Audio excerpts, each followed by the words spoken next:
சப்பாத்தி, பூரி கூட சாப்பிட்றதுக்கு side dish gravy எப்படி பண்ணுறதுன்னு பார்க்கலாங்க. அதுக்கு நான் பச்சை பட்டாணி, காலிஃப்ளவர் எடுத்துருக்கிறேன். கொஞ்சமாக பன்னீர் பீஸும் எடுத்து வச்சுருக்குறோம்.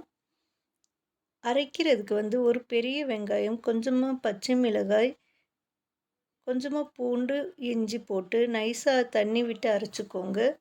2 தக்காளி பழத்தில் 1 ஸ்பூன் பொட்டுக்கடலை போட்டு இதையும் தண்ணி விட்டு தனியாக அரைச்சி எடுத்து வச்சுக்கோங்க. இப்போ ஒரு பேனில் ஆயில் ஹீட் பண்ணிக்கோங்க. ஆயில் ஹீட் ஆனதும் காலிஃப்ளவரை மட்டும் முதல்ல போட்டு லேசாக ஃப்ரை பண்ணி எடுத்துக்கலாம்.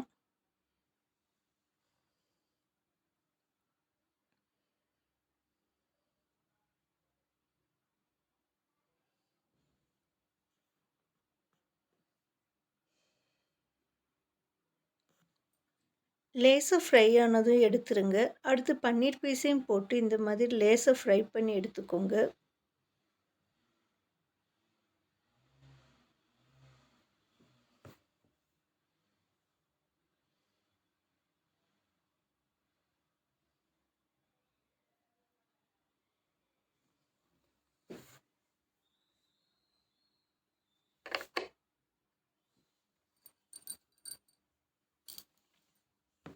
இப்போ அதே பேனில் ஆயிலில் கொஞ்சமாக பட்டை பீஸ், 4 கிராம்பு போட்டு தாளிச்சுக்கோங்க.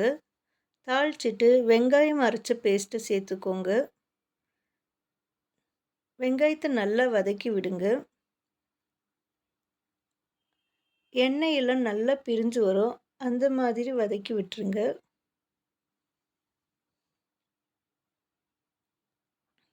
இப்போ எண்ணெயெல்லாம் நல்லா சைடில் பிரிஞ்சு வந்துடுச்சு. இப்போ கொஞ்சமாக மஞ்சள் பொடி, 1 ஸ்பூன் கொத்தமல்லி பொடி, 1/2 ஸ்பூன் மிளகாய் பொடி,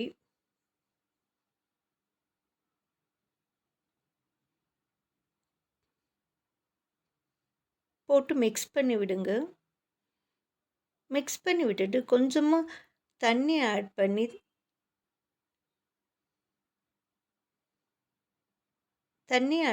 மிக்ஸ் பண்ணி விடுங்க. மறுபடியும் கொஞ்சம் எண்ணெயெல்லாம் நல்லா பிரிஞ்சு வரும்.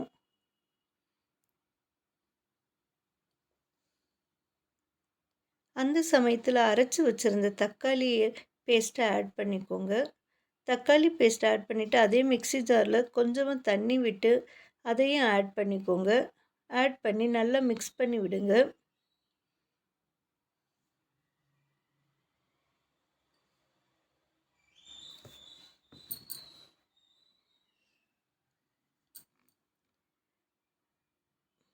மிக்ஸ் பண்ணி விட்டுட்டு ஒரு கொதி வந்ததும் காயை போட்டுருங்க.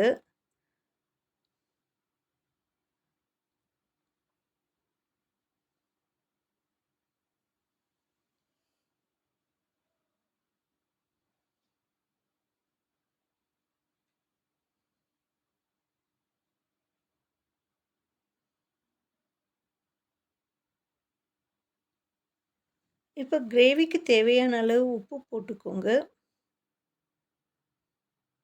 1/2 ஸ்பூன் கரம் மசாலாவும் போட்டு நல்லா மிக்ஸ் பண்ணி விடுங்க.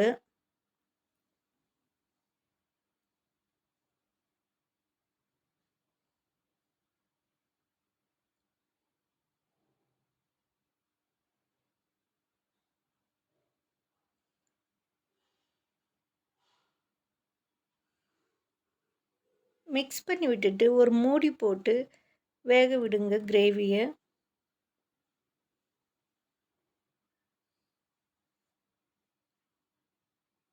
இப்போ நல்ல கிரேவியில் எண்ணெயெல்லாம் நல்லா மேலே மிதங்கி வருது.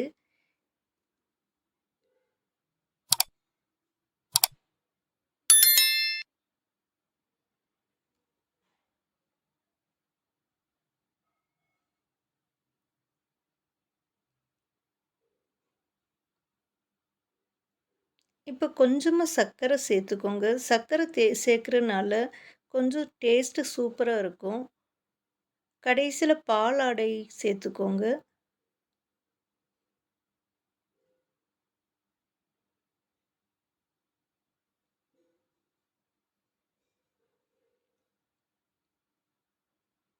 இப்போ மிக்ஸ் பண்ணி விட்டுட்டு அடுப்ப ஆஃப் பண்ணிட்டு மூடி போட்டு வச்சுருங்க. கொஞ்ச நேரம் கழிச்சு கிரேவி சூப்பரா ரெடியா இருக்கும். ட்ரை பண்ணி பாருங்க. Thank you.